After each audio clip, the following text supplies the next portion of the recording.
Good day, everybody, and welcome to our today's session of our weekly podcast on the African political economy.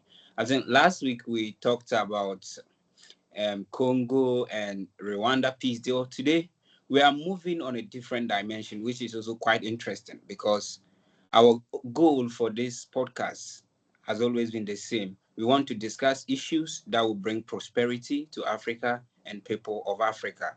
So today we are discussing something interesting, which has over the week trended and has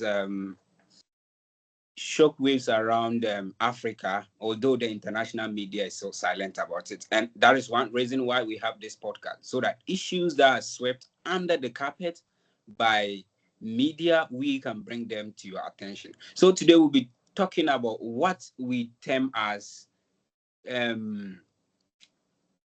presidential dynastism, like a new monarchy form of presidential system, where presidents, they will be in power as though they've inherited it from their grandfathers. They don't want to leave it. They do everything they can to stay in power forever. So today I have two wonderful scholars here. I have Comrade.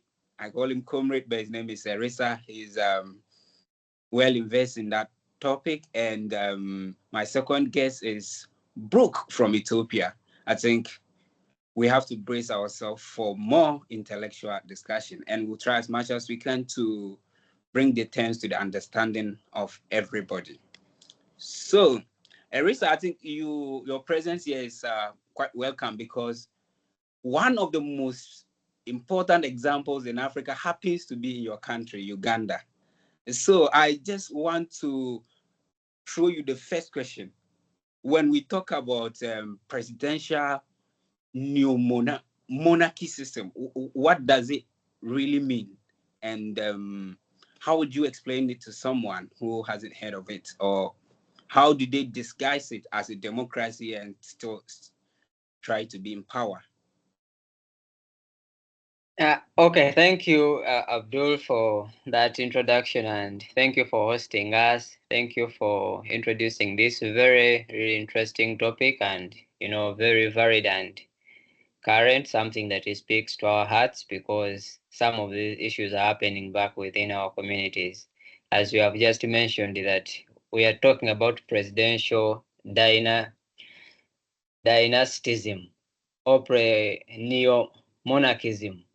I mean, these are very big words and I so intellectual. So I will try to explain them to the normal language for our viewers and listeners. But I mean, like today, we really want to discuss the issue of where we see presidents in our countries back in Africa, like sticking on to power when they don't want to leave power, to to change people within these positions, especially at the presidential levels, because just as you have mentioned. So to me, I mean, these terms, to explain them to in a layman's language, I would say that there are situations where we see individual presidents who are taking over the governments and then turn into these governments as if they are monarchs, because when we speak about monarchs, we speak about rulership or leadership that is invested in the hands of a given family, or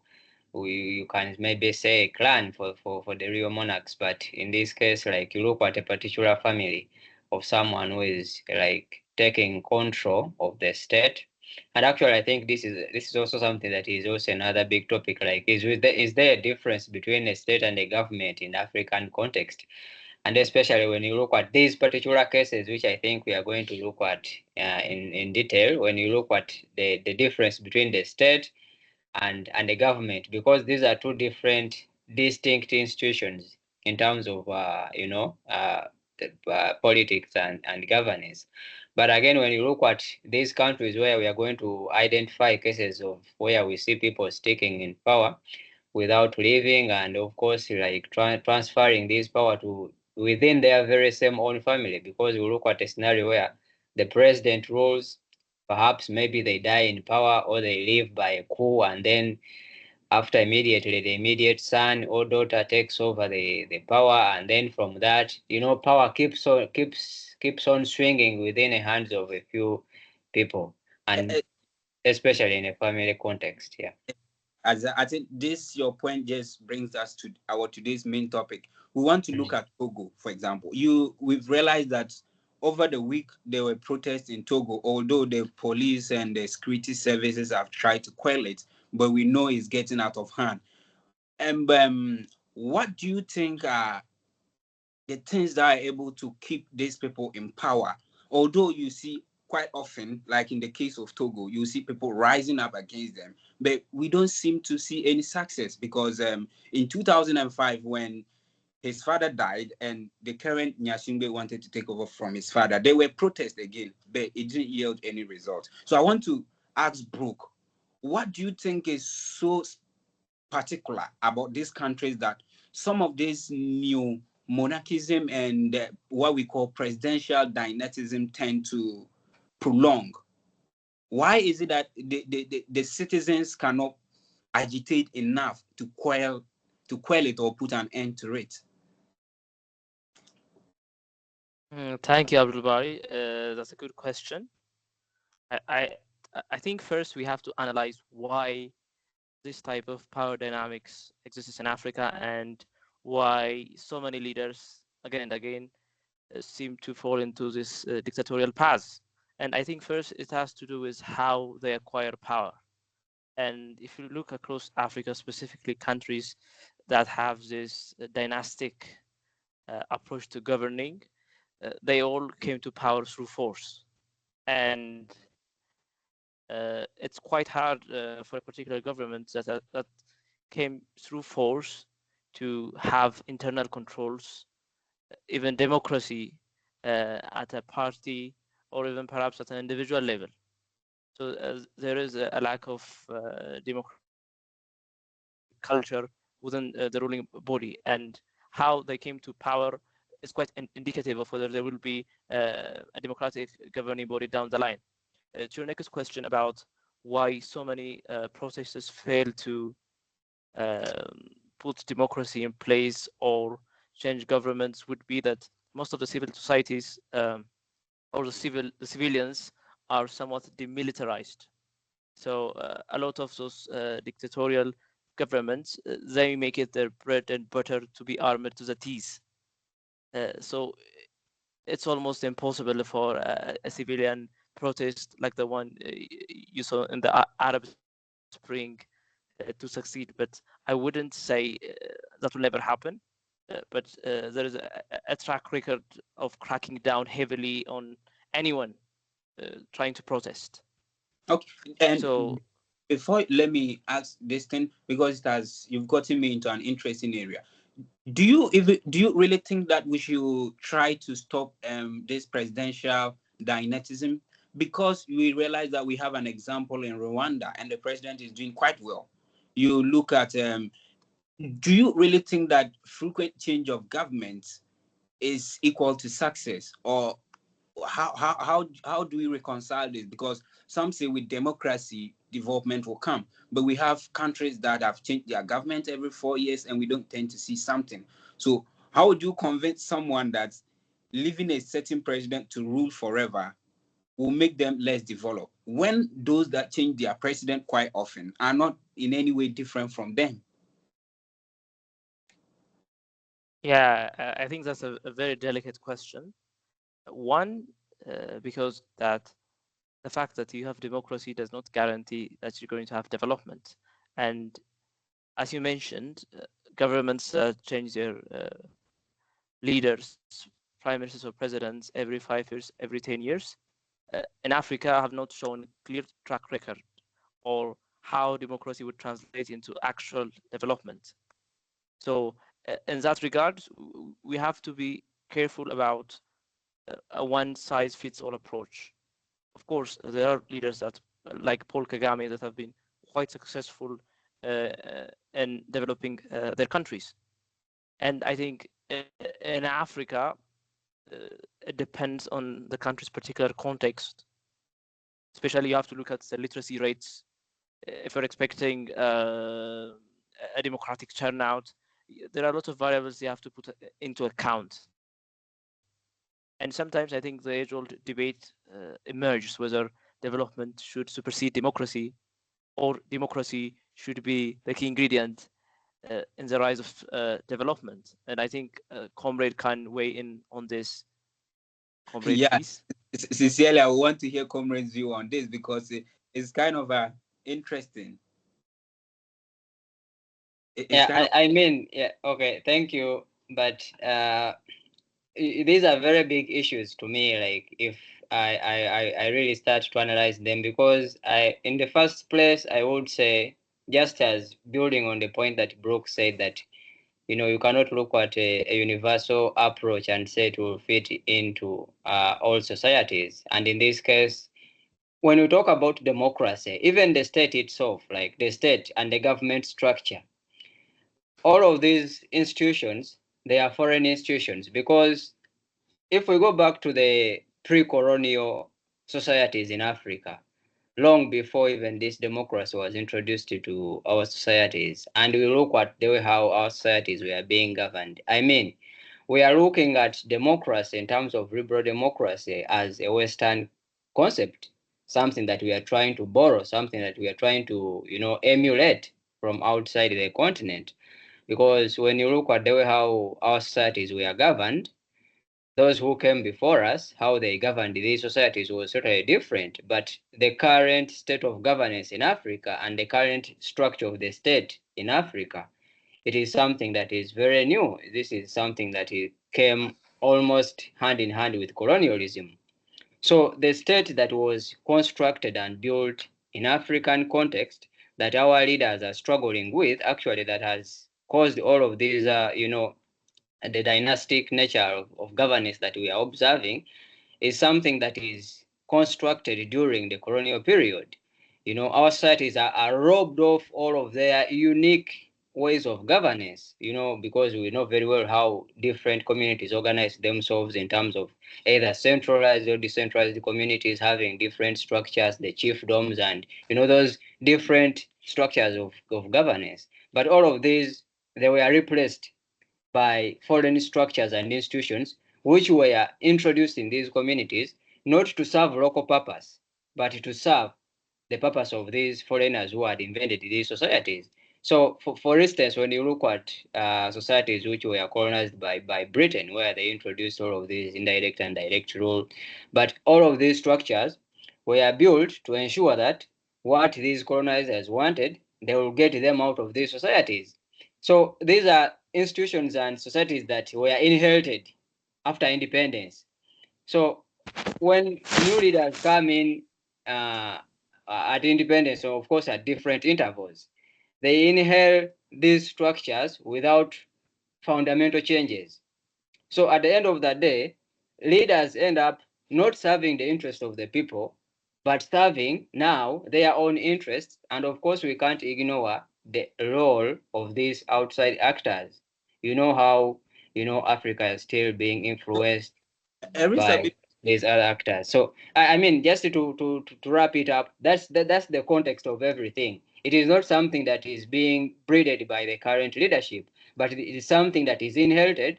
But of course, due to the lack of maybe the political willingness to change these structures, that's why instead of disbanding the whole system, they end up, being consumed within the system, and then these are the consequences of seeing people staying in power, just trying to enrich themselves, not serving their communities or constituencies, but serving themselves and a few foreign interests, which also supports them actually to stay in this power, because all of these leaders, they are darlings of the Western democracies, they are darling of European democracy, because why? They serve their interests. They allow investment, they allow them to come in and exploit the resources, you see, at the expense of the local people.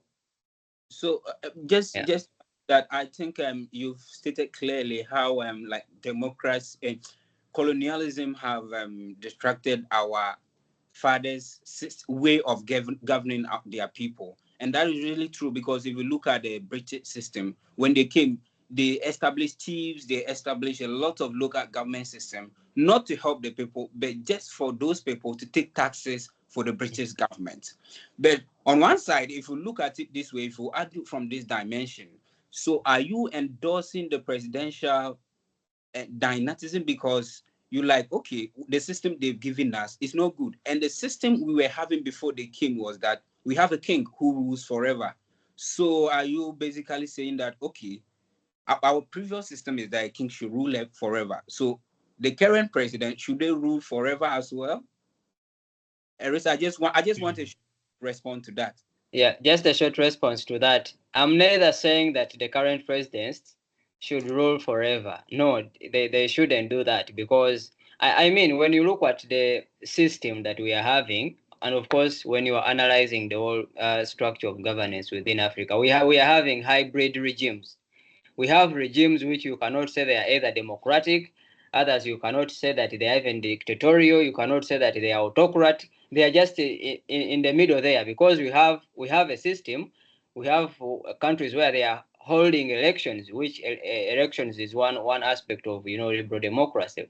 They hold elections ever after 5 or 7 years or 4 years, and that is one aspect of democracy. But again, on the other hand, we see these leaders ruling over and over and over under the disguise of having established democratic institutions. But of course, I don't support them to do that, because I mean, we have long past that, and actually they are not doing the needful, because we are going to look at leaders who have spent like, I don't know, 40 or 30 plus years in power, but when the countries are still struggling.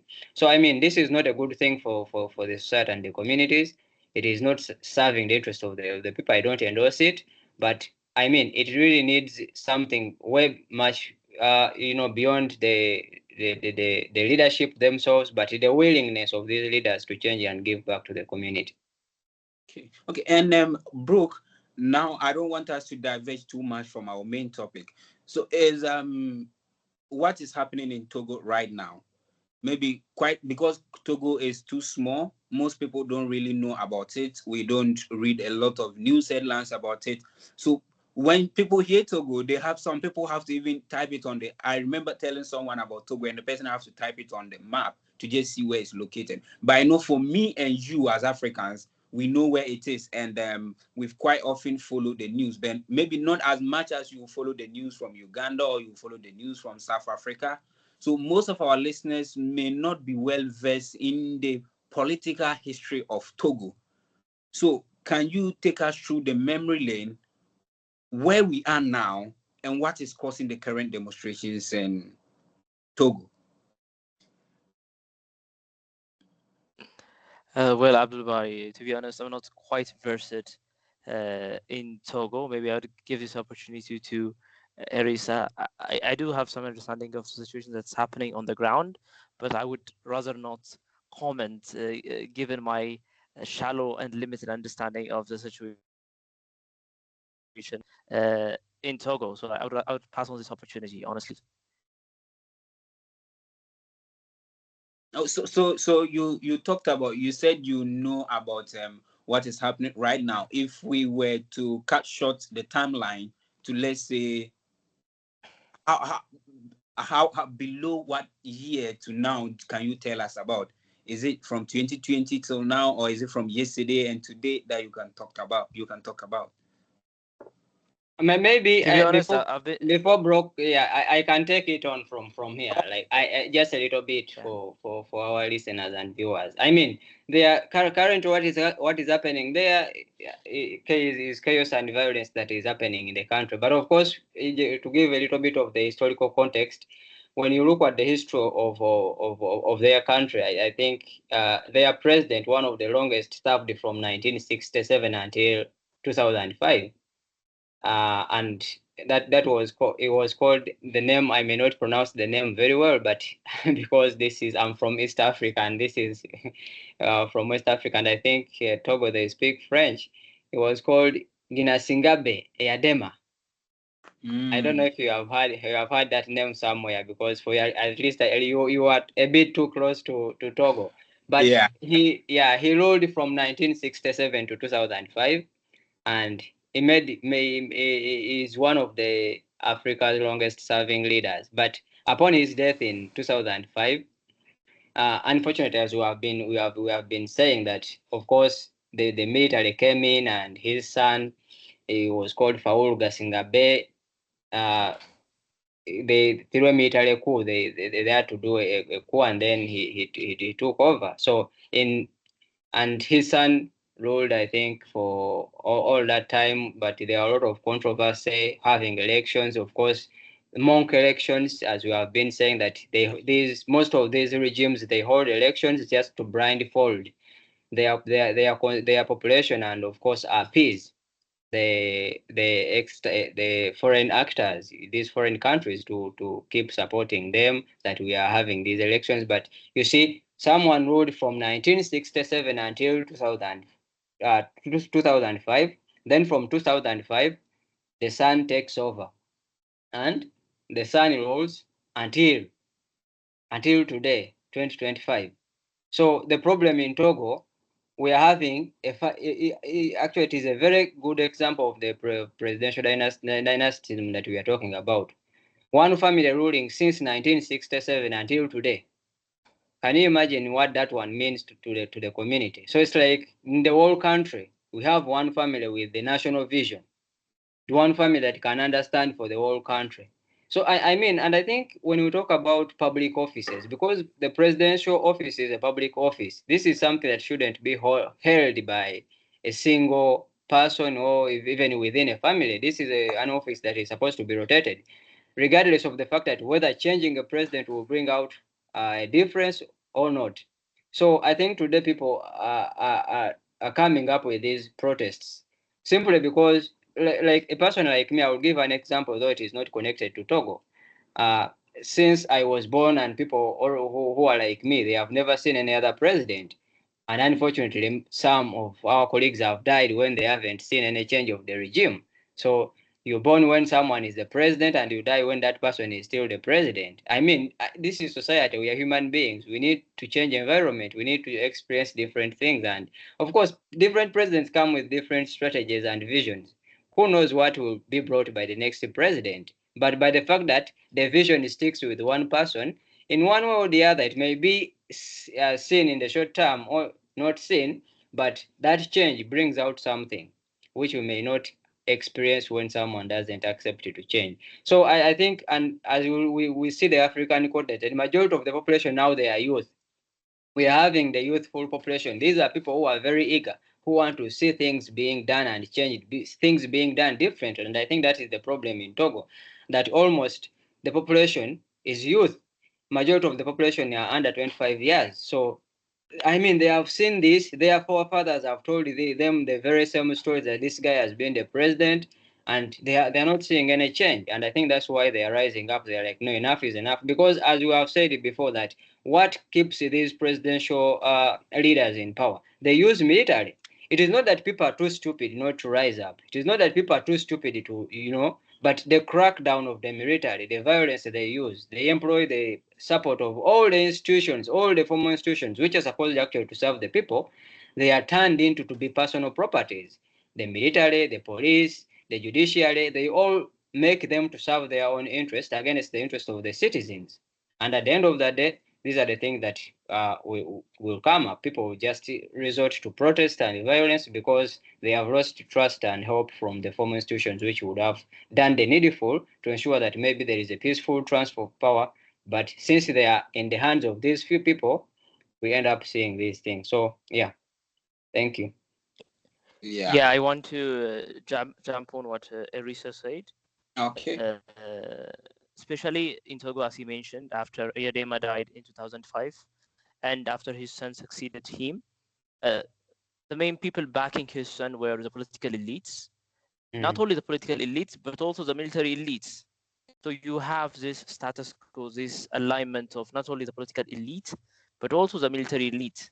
So when you have such an elite bargain that exists to make sure that the status quo remains unchanged, it's quite hard for a civilian-led government to make any meaningful impact. Because when we're talking about elites, we're not only talking about their political power, but we're also talking about their economic power. They are far more outspoken. They have much more educational access. And when a particular elite group wants to make sure that their power continues, they will do anything within their power. And so often in Africa, what happens is a significant amount of economic power is concentrated within the hands of those elites. So they have the ability to decide and control how capital flows. As a result, they also decide who ends up on the chair. So you not only have politically disenfranchised civilians, but you also have economically disenfranchised civilians. And this creates a big vacuum in which a political party cannot form a cogent ideology to compete against a well-equipped and often a foreign-backed elite that works hand in glove, not only with the military, but also with external governments to make sure that a particular regime continues. And time again, that's what we keep seeing. Yeah, I think what you just spoke about is quite of weak institutions and people and the political elite staffing the institutions with their favorites. And we've seen the case. For example, you will see Uganda. They said the chief army officer is actually the president's son. So it means that you matter who you are, if you want to do protest, the military is going to come for you because he's indirectly the one. Let me just say directly because this is not indirectly. He's directly the one in control of military. So you matter how strong you are, you matter the kind of voice you have, he's going to quell it. He's going to make sure that there's no dissent view. And this speak to our weak institutions as well. So talking about weak institutions, do you really think that all this is happening? Our Pan-African goal, which I say is in our, because we've come to realize that we can't have a united African nation. That goal is gone. So now what we have much interest in is our regional blocks like the AU, the East African Economic Union, the West African Economic Union, all these institutions. Do you think they can do something to this? Do they have the ability to intervene in the domestic politics of the national members, or they have to just look at it and see it happen? I think To be honest, I wouldn't put my money in any regional group or regional entity because I think you need country-specific, national-specific elites that back the Pan-African agenda, that drive the Pan-African agenda, that implement the Pan-African agenda. And as it stands, if you look at elite formation process within Africa, it's often either in terms of family relations, in terms of ethnic lines. So this has a tendency of suffocating a Pan-African ideal, or even perhaps a nationalistic tendency. So the way elites within a particular society are formed are quite important. It also does inform to an extent how institutions emerge, because often those elites will be at the forefront of creating institutions, incubating institutions, and strengthening institutions.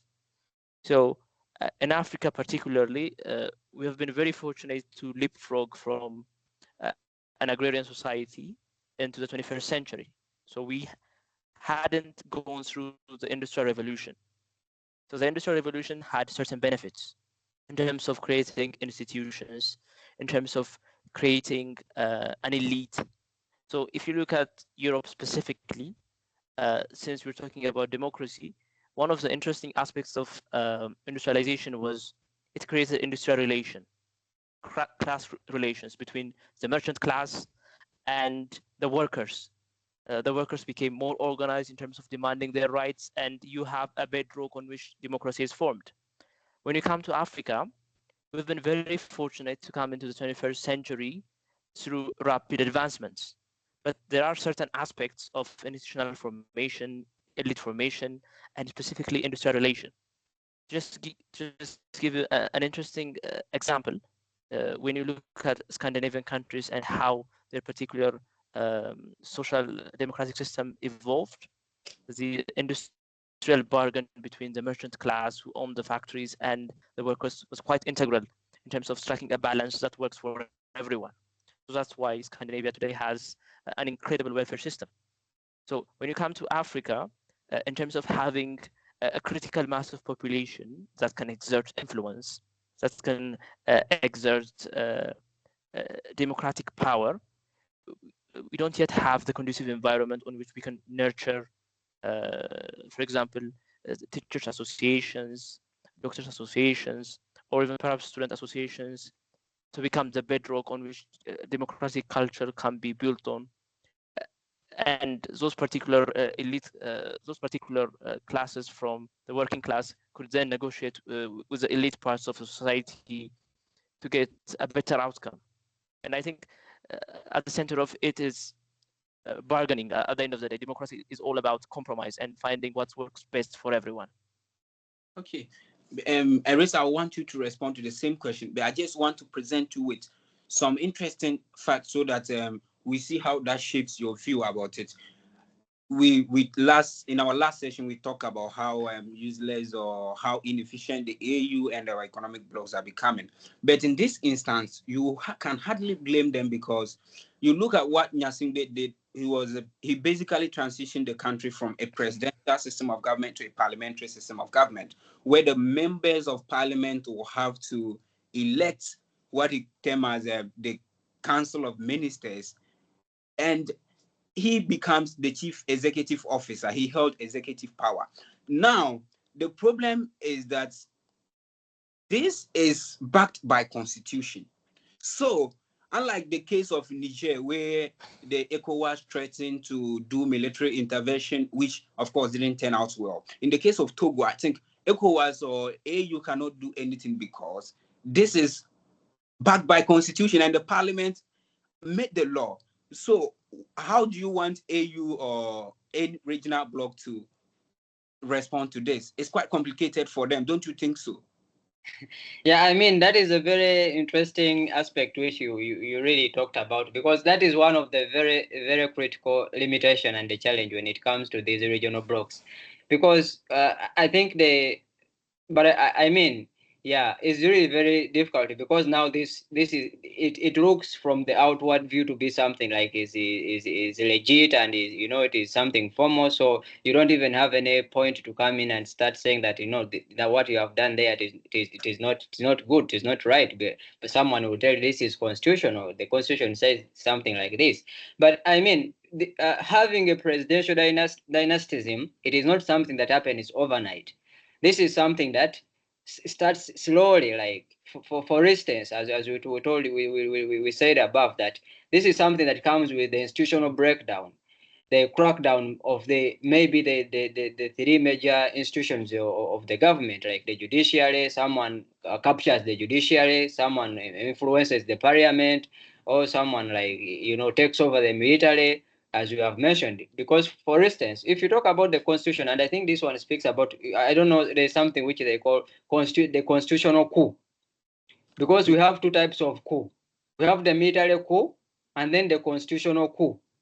And I think now this one falls under the constitutional coup, where someone will justify their action by the constitution. But now let's look at this process. How did this constitution reach here?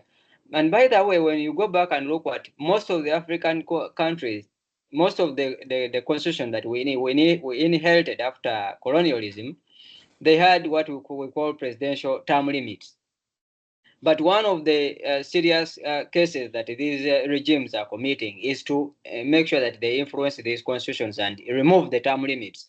That is one step. They remove the term limits. Then others even remove the presidential age limits to ensure that even if they reach a certain age where they are supposed to leave power by constitution, the constitution will not limit them. So they do these constitutional coups through their parliamentary houses. So this is something that is planned and done over time. We have seen this happening in Uganda. President Museveni has done it several times, to the extent that now he can rule indefinitely. as long as he can organize his every after 5-year elections to ensure that he has this public overview that he has been elected into power. But he has done this constitutional coup long time ago. And I mean, as you say, this one limits the capability of such an institution, the supranational institutions, for example, the East African Community, ECOWAS, and the African Union to come in, because they don't have critical grounds to do what? To enforce this.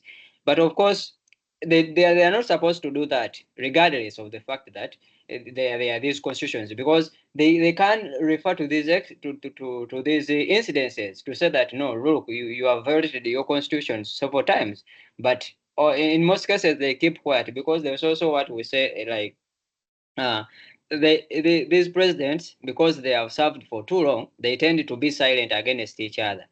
And in most cases, actually, they are even friends. So, and these are the big guys within these clubs.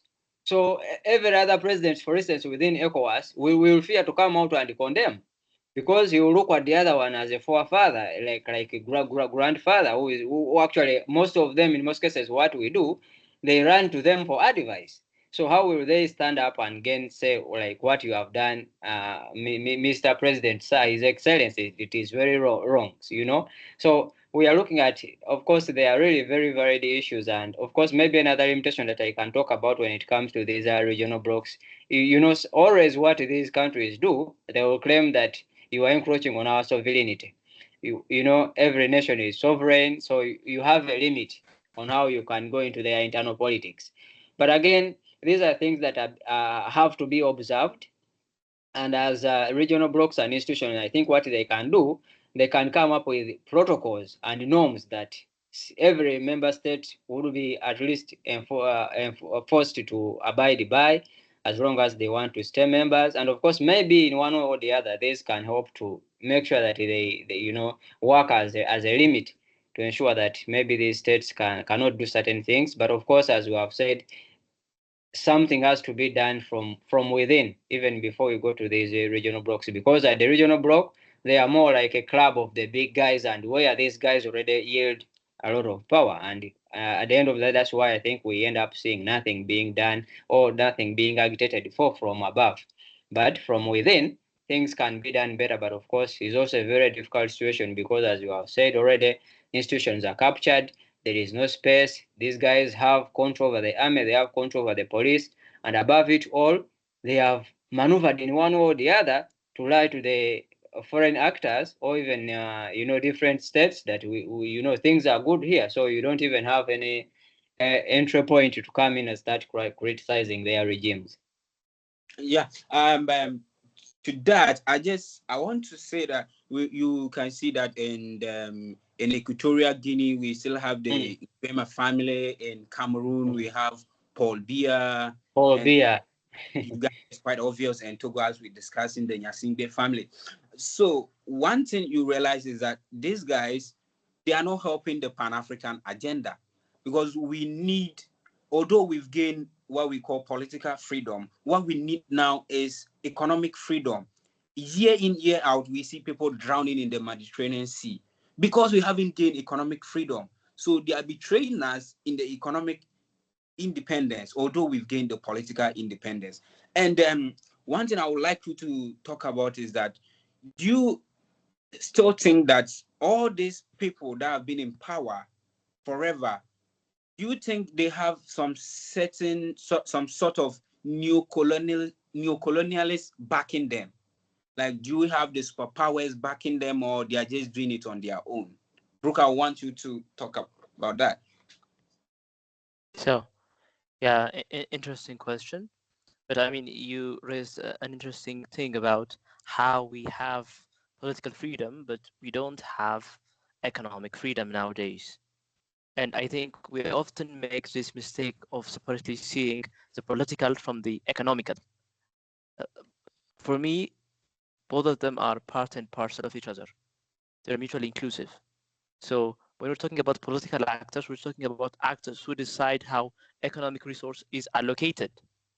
And often in Africa, how particular dictators shape policy making is by trying to say what is political is not economical. but often what is political is economical, because those particular dictators and political actors are shaping how resources are allocated. They're shaping public policy. And within that context, it's really hard to change economic policy within those particular countries when these dictators or dynastic rulers have made it their priority to focus and take economic power and to only share it with their elite network, who provides them cover and some degree of legitimacy for their continued existence. So it is within this context that often African youth is frustrated, and they often go abroad seeking a lot of opportunities. And often the call for institutions lies in the very fact that strong institutions provide for an economic opportunity that is fair for all, especially for the young and upcoming. But what you often have is that, for example, in Equatorial Guinea, you have the ruling class controlling oil, and the rest of the world is happy to turn their face and not ask pressing questions. Why isn't Equatorial Guinea benefiting from all of this oil? I mean, the same can be said, for example, for Angola as well. So if the dictatorial rulers only were there symbolically, for example, just like King Charles, that wouldn't have been a problem. But what often happens in Africa is the dictatorial rulers or the ruling family, the ruling elite, also holds an immense economic power. You're looking at percentage points in terms of GDP.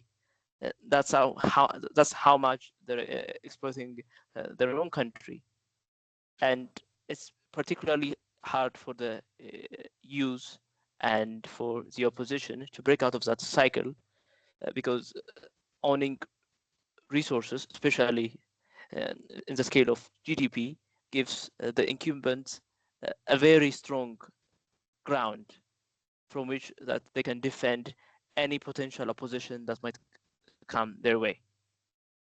Okay, and Erisa, although we're running out of time, I just want you to talk on this from this dimension. You realize that most people have argued that these long-term serving presidents, we don't see sanctions from the West, which usually tend to implement democracy. Beyond some of these cases, they are silent. Most people argue that they are silent because with this government, they are able to push through deals for their businesses. They are able to get favorable terms of deals that tend to help them. So do you think that all this presidential dynatism, there's some sort of new colonialism at play? A quick answer is that it is absolutely, it is neo-colonialism at play. That is, there is no doubt about it, because, and that's why for me, I'll keep talking about the superstructure. You know, sometimes when we are talking about African leadership, sometimes I go over it in a more sympathetic way, because these guys are acting within the system that they themselves actually may not be in position to overcome. Because immediately, I'll give examples of Ghana. Ghana gained independence in, was it 1957? Yeah. 1957. But in 1957, on the day of independence, as the British were relinquishing power back to the Ghanaians, they relinquished institutions at the same times. For instance, the World Bank, the IMF, on the very same date, Ghana had to sign contracts. So imagine taking over power, but these guys saying, now we have to send these guys to be besides you. So you are not acting in your own capacity. You are not acting as an independent. That's why actually for me, ideally, I believe that we are not yet even independent, because we attained independence, ceremonial independence, But when you look at all the institutions, first of all, we inherit colonial institutions, which we totally even failed to do away with, to change. Meaning, as we have been saying, that these are structures and institutions that we are set up to extract, not to develop our societies, but to ensure extraction. That's why today they are telling us to open up our markets and open up everything for investment and blah, blah, blah. But we all know what happens. Profit repatriation. Nothing is being invested in our society. And these people who are owning these business and investments are not even the locals. That's why we see these strikes. People are saying, well, you talk about, that's why I don't even talk about the GDP, because what is the GDP? You are disaggregating the economy to a few people, yet we know who is rich and who is poor. You are distributing the richness to the whole country, but when actually in reality the people in the country they are poor, you are distributing the wealth of one person to the whole nation and say now Ghana is developed at this level, Uganda is developed at this level, the GDP is high. People are bad, people are not better in any way. So back to the question, our leaders, there are some who are trying, but there are those who have given up because of the structure that we are talking about. Look at our military spending. Most of our countries are supported by Western countries in terms of the military hardware, the training, the support and everything. These are all foreign. So at the end of the day, if you have someone who is feeding you, can you fight them? You can't fight them because you will not get anyone to feed you. So look at our economy. We are accumulating loans and loans, but from these institutions, which are not local. And these loans and grants, they all come with conditionalities. So at the end of the day, as a leader or a president, you have nothing much to say about all of these things. So I think what most of our people do is just to give up. And at the end of the day, they say, after all, I'm going to die and live, which is unfortunately a very sad thing, which I couldn't expect from any leader. But they are captured within this system of foreign aid, military aid, even our education system. Look at our education system. It is still structured in a way that it doesn't serve our interests. We cannot speak our own local languages, which is very unfortunate, So everything is still structured alongside the lines and dictations of those who came and robbed our societies. And what we are forgetting to understand is that they changed everything not to serve or develop our societies and communities, but to serve their own interest. And that's why at the end of the day, our leaders have less to do. And actually, those who try to do things different, they face opposition, first of all, from within our societies themselves, and then with the support of those who are still interested in our resources and maybe what we have to offer.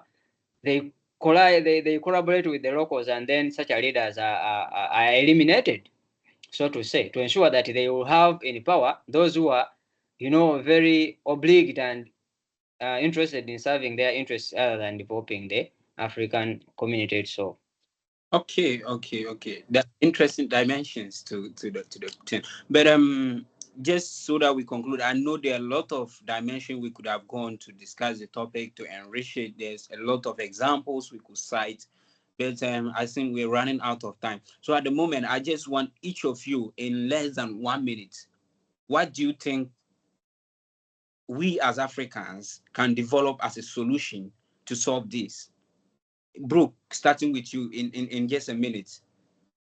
Yeah, I think I would focus on elite formation, nurturing a new class of not only intellectuals, but also investors that have a shared vision of what Africa should be and how their country should go about. And so I think one focus should be on elite formation. And the other thing to watch out for specifically is coalitions within the working class that will emerge, whether it's teachers, whether it's doctors, whether it's industrial workers within the factories. That is something to look out for, because I think it's one of the key ingredients on which that we can build institutions, democracy, and eventually bargain with the elites and so on. Okay.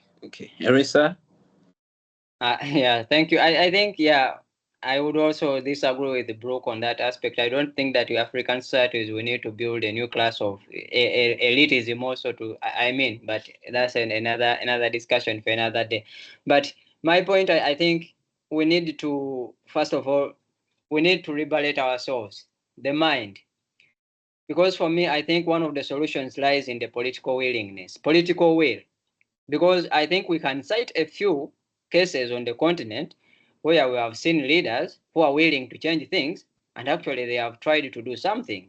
So the political will, which has to come with a lot of changes, first of all with the mindset. We need to first of all liberate the mindset and liberate our ideological orientation, in terms of knowledge. Which models are we using within our societies? We need to change this, because in most cases you will see that we are adopting things from outside, from other societies, other cultures, which are totally different from what our cultures need. So we need to first of all internally re-examine what our societies need, how unique we are, how diverse we are, and then reimagine our society in terms of having structures and systems which are streamlined to what our societies need from within, and then we can talk about these other things, for instance, Pan-Africanism and building our societies that way. But we need to first re-examine what we need as the societies, how unique we are, and what fits to us, not what others are doing or what others have done, because that one may end up mismatching what our people need. Thank you. Okay, I think this is the end of our today's session, and it's been interesting. And I like your concluding statements. Erisa, as always, disagreeing with Brooke on his recommendation, and that is how society is built. We have different perspectives, and through this dialogue, we will understand them better. And we just hope that one day these our ideas get into policy rooms so that they can be used to shape policy. So see you all next week, and thank you for sharing your intellectual knowledge with us. Thank you.